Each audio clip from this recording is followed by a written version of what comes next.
चलिए मैंने आप लोगों का बहुत बहुत स्वागत है हमारे YouTube channel study point channel में। तो गाइस हम आप लोगों के लिए बिहार के इतिहास से संबंधित 15 महत्वपूर्ण प्रश्न लेकर आए हैं जो बहुत ज्यादा इंपॉर्टेंट है गाइस। एंड आप इसको देखिएगा, जितने भी लोग हैं जो बिहार लेवल पे एग्जाम देने वाले हैं उन सभी स्टूडेंट के लिए बहुत ज्यादा इंपॉर्टेंट है।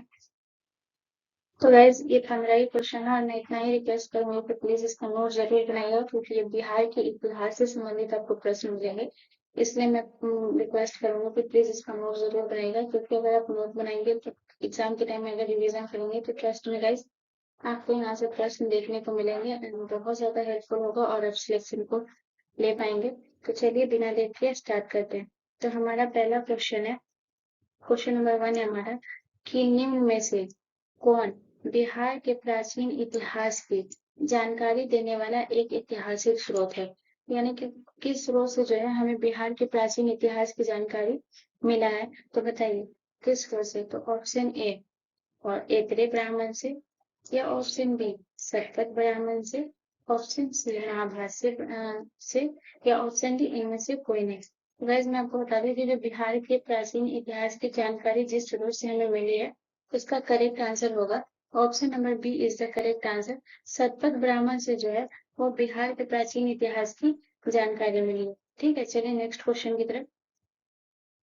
अगला क्वेश्चन हमारा क्वेश्चन नंबर 2 है कि बिहार में पाए गए जो अधिकांश सिक्के हैं वो किस चीज के सिक्के हैं।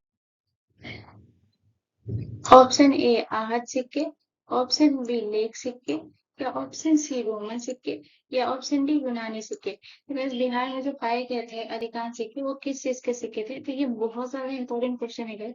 और मैं इसको रिवीआई भी करूंगी क्योंकि ये जितने भी लोग बिहार लेवल पे देंगे उस सभी स्टूडेंट के लिए बहुत ज्यादा इंपॉर्टेंट है। और ये स्पेशली मेरा बिहार लेवल वाले लोग के लिए है जो लोग बिहार पुलिस या फिर आप बीपीएससी वगैरह का एग्जाम देंगे या फिर टीचर से रिलेटेड देने वाले, तो वो सब के लिए ये बहुत ज्यादा इंपॉर्टेंट है guys। तो बिहार में जो अधिकांश सिक्के पाए गए हैं वो आहत सिक्के पाए गए हैं, ये याद रखिएगा। ठीक है, तो बिहार में जो अधिकांश सिक्के पाए गए हैं आहत सिक्के।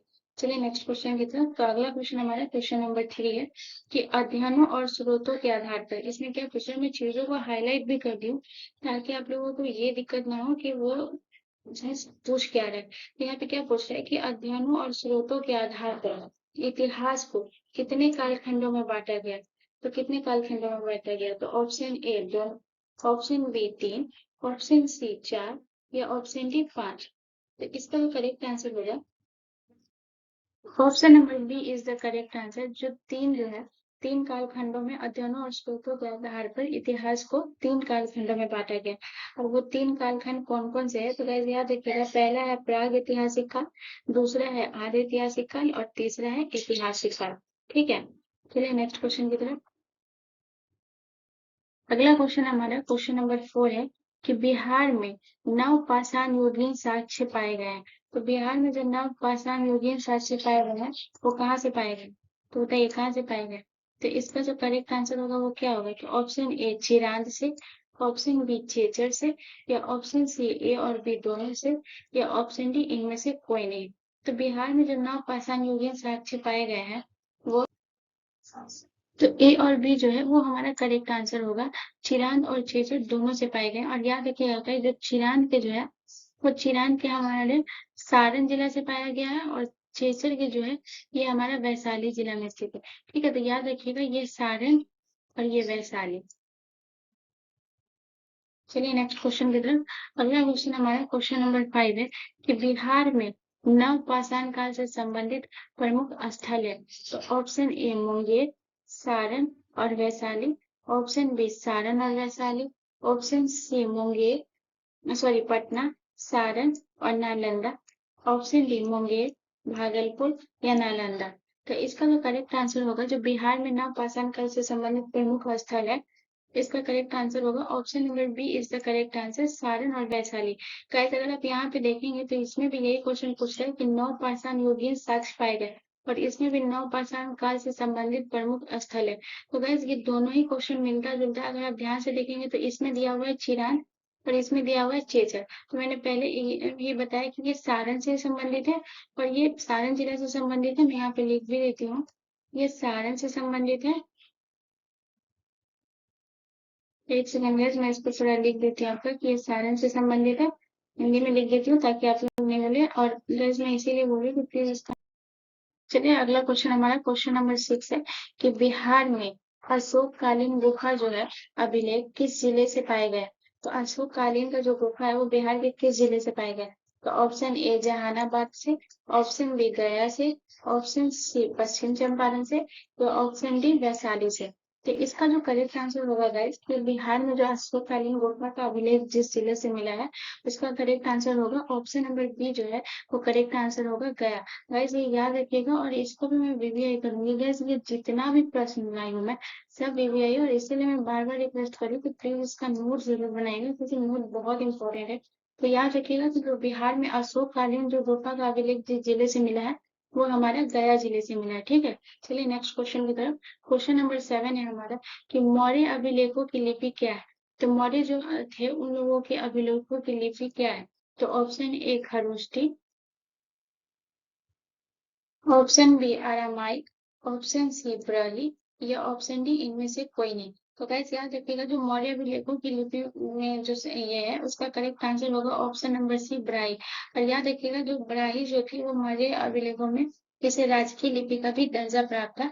ये भी याद रखिएगा, बहुत इंपॉर्टेंट है कि मौर्य अभिलेखों की लिपि क्या थी, ब्राही, और इसे राजकीय अभिलेखों की लिपि का भी दर्जा प्राप्त था। क्योंकि ऐसे भी क्वेश्चन आ सकते हैं कि मौर्य अभिलेखों में किस लिपि को राज्य अभिलेखों की लिपि का दर्जा प्राप्त है। तो याद रखिएगा ब्राही। ठीक है, तो क्वेश्चन वही रहते हैं, बस थोड़ा सा घुमा देते हैं तो इसमें कंफ्यूज नहीं होइएगा। चलिए नेक्स्ट क्वेश्चन की तरफ। अगला क्वेश्चन हमारा क्वेश्चन नंबर 8 है कि बिहार के भौगोलिक क्षेत्र की चर्चा सर्वप्रथम किस रचना में मिलती है। तो बिहार के जितने भी भौगोलिक क्षेत्र है उसकी रचना चर्चा जो है वो सर्वप्रथम किस रचना से मिलती है। तो option A Atharvaveda, option B Samaveda, option C Vayu Purana या ऑप्शन डी शतपथ ब्राह्मण। तो इसका जो करेक्ट आंसर होगा वो होगा option number D is the correct answer. जो शतपथ ब्राह्मण से जो है वो हमारा बिहार के भौगोलिक क्षेत्र की सर्वप्रथम ये प्राप्त हुई थी। ठीक है, चलिए नेक्स्ट क्वेश्चन की तरफ। अगला क्वेश्चन हमारा क्वेश्चन नंबर 9 कि बिहार सहित पूर्वी भारत में आर्यों के विस्तार में सहायक था। तो जो बताइए कि पूर्वी भारत में जो है वो आर्यों के विस्तार में सबसे ज्यादा सहायक कौन सा था। तो ऑप्शन ए व्यापार का विस्तार, ऑप्शन बी मगध या ऑप्शन सी कुरु या ऑप्शन डी औंग। तो इसका जो करेक्ट आंसर होगा वो होगा option number B is the correct answer. जो है बिहार से पूर्वी भारत में आर्यों के विस्तार में जो सबसे ज्यादा सहायक था वो हमारा मगध था, याद रखिएगा। ठीक है, चलिए नेक्स्ट क्वेश्चन की तरफ। अगला क्वेश्चन हमारा क्वेश्चन नंबर 10 है कि पुराणों में बिहार के निम्न में से किस क्षेत्र को पवित्र कहा गया है। तो बताइए कि पुराणों में जो है वो बिहार के किस क्षेत्र को पवित्र कहा गया है। तो ऑप्शन ए गया को, ऑप्शन बी राजगीर को, ऑप्शन सी पुनपुन को या ऑप्शन डी इनमें से सभी। तो बहुत लोगों को ऐसा लगता है कि बिहार में जो है जिस क्षेत्र को पवित्र कहा गया वो गया है, जो कि ये टोटली रॉन्ग है। गया को नहीं कहा गया है। गया को कहा गया बट गया भी है, साथ में राजगीर भी है और पुनपुन। इस तीनों को जो है पुराणों में बिहार के पवित्र क्षेत्र का दर्जा प्राप्त है। ठीक है, तो याद रखिएगा राजगीर, गया और पुनपुन इनको पुराणों में बिहार के क्षेत्र को दर्जा प्राप्त है। ठीक है, चलिए नेक्स्ट क्वेश्चन की तरफ। क्वेश्चन नंबर 11 है हमारा कि जो सियर उल मुताफरीन, जो सियर उल मुताफरीन की जो है वो रचना वो किसने की थी। तो option A Ghulam Hussain Takhtbai, option B Rizqullah, option C Abbas Sarwani या ऑप्शन डी इनमें से कोई नहीं। तो गाइस बताइए कि सियरुल मुताफिरीन की रचना जो है वो किसने की थी। तो इसका जो करेक्ट आंसर होगा गाइस वो होगा option number A is the correct answer. इसकी जो रचना की थी गुलाम हुसैन तख्तबाई जो थे, इसका करेक्ट आंसर होगा। ठीक है, सियरुल मुताफिरीन के। चलिए नेक्स्ट क्वेश्चन की तरफ।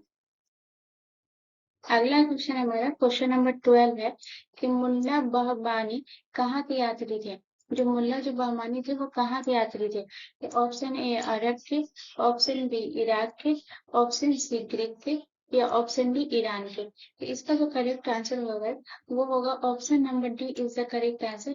जो ईरान के जो थे वो मुल्ला बहमानी जो यात्री थे वो ईरान के यात्री थे। ठीक है, याद रखिएगा ईरान के मुल्ला बहमानी यात्री थे। चलिए नेक्स्ट क्वेश्चन की तरफ। अगला क्वेश्चन हमारा क्वेश्चन नंबर 13 है हमारा कि बिहार का कौन सा राज्य उत्तर वैदिक काल का एक महत्वपूर्ण राज्य था? तो उत्तर वैदिक काल में कौन सा राज्य था जो बहुत ज्यादा महत्वपूर्ण था? तो option A Magadha, option B Anga, option C Vajji या ऑप्शन डी विदेह। तो इसका जो करेक्ट आंसर होगा वो तो मैं बताऊंगी, लेकिन उससे पहले मैं ये बता दूं गाइस, इसको मैं बहुत ज्यादा बीबीआई लूंगी इस प्रश्न को, क्योंकि ये जो उत्तर वैदिक काल में जो सबसे महत्वपूर्ण राज था, ये बहुत सारे आपको बिहार के एग्जाम में आपको देखने को मिलेंगे जो बिहार लेवल के होते हैं। तो इसमें बहुत लोगों को ऐसा लग रहा होगा कि ये मगध जो है, मगध जो होगा वो उत्तर वैदिक काल का महत्वपूर्ण राज्य था, जो कि ये टोटली रॉन्ग आंसर है गाइस, ये गलत है। इसका जो करेक्ट आंसर होगा वो होगा option number D is the correct answer. जो विदेह है, याद रखिएगा, जो विदेह है हमारा, वो हमारा उत्तर वैदिक काल का एक महत्वपूर्ण राज्य था। कौन सा? विदेह। ठीक है, चलिए नेक्स्ट क्वेश्चन की तरफ। अगला क्वेश्चन हमारा क्वेश्चन नंबर 14 है कि कौटिल्य के अर्थशास्त्र में किस पहलू पर प्रकाश डाला गया? गाइस मैं बार बार रिक्वेस्ट कर रही हूँ कि ये सारे क्वेश्चन बहुत ज्यादा इंपॉर्टेंट है, प्लीज 15 ही क्वेश्चन, प्लीज इसका नोट जरूर बना लीजिएगा। ये ट्वेल्थ में टेस्ट बहुत ज्यादा इंपॉर्टेंट है और ये बिहार के इतिहास से है, और समझ सकते हैं कि बिहार के इतिहास से आपको प्रश्न देखने को मिलेंगे ही मिलेंगे।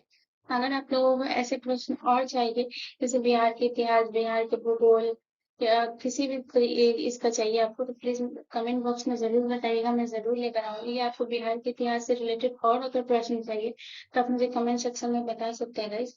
तो बताइए, कौटिल्य का जो अर्थशास्त्र में है वो किस पहलू पर प्रकाश डाला गया? तो ऑप्शन ए आर्थिक जीवन, ऑप्शन बी राजनीतिक नीतियां, या ऑप्शन सी धार्मिक जीवन, या ऑप्शन डी सामाजिक जीवन। जो कौटिल्य के अर्थशास्त्र जिस वस्तु पर प्रकाश सबसे पहले डाला गया, उसका करेक्ट आंसर होगा ऑप्शन नंबर जो बी है, वो हमारा करेक्ट आंसर होगा। राजनीतिक नीतियां में जो है वो सबसे पहले पहले पर प्रकाश डाला गया कौटिल्य के अर्थशास्त्र में। ठीक है, चलिए हमारा आखिरी प्रश्न है, क्वेश्चन नंबर 15 है। और गाइज अगर आप लोगों को ये सेशन पसंद आया हो तो प्लीज इसे सब्सक्राइब करना ना भूलें, एंड प्लीज बेल आइकन पर जरूर क्लिक कर लें ताकि आपको मेरी वीडियो की नोटिफिकेशन मिलती रहे। तो चलिए आखिरी प्रश्न है हमारा, बिहार के किस स्थल से सिंधु सभ्यता के परवर्ती चरण के साक्ष्य प्राप्त हुए? तो किस स्थल से सिंधु सभ्यता के परवर्ती चरण के साक्ष्य प्राप्त हुए? तो ऑप्शन ए चिरांद से, ऑप्शन बी चेचर से, ऑप्शन सी मनेर से, या ऑप्शन डी इनमें से सभी। तो गाइस याद रखिएगा कि बिहार के जिस स्थल से सिंधु सभ्यता के परवर्ती चरण, क्या पूछ रहे हैं, परवर्ती चरण के साक्ष्य प्राप्त हुए, तो ये चिरांद से भी प्राप्त हुए हैं, चेचर से भी हुए हैं, और मनेर से भी हुए हैं। तो इसका जो करेक्ट आंसर होगा वो होगा ऑप्शन नंबर डी, जो होगा वो हमारा करेक्ट आंसर होगा। तो गाइस ये याद रखिएगा, ये सारे प्रश्न बहुत ज्यादा इंपॉर्टेंट है, और मैं बार बार आपको रिक्वेस्ट की थी कि प्लीज इसका नोट जरूर बनाइएगा। तो चलिए मिलते हैं नेक्स्ट वीडियो में, वीडियो को सब्सक्राइब करना ना भूलें। ठीक है, थैंक यू।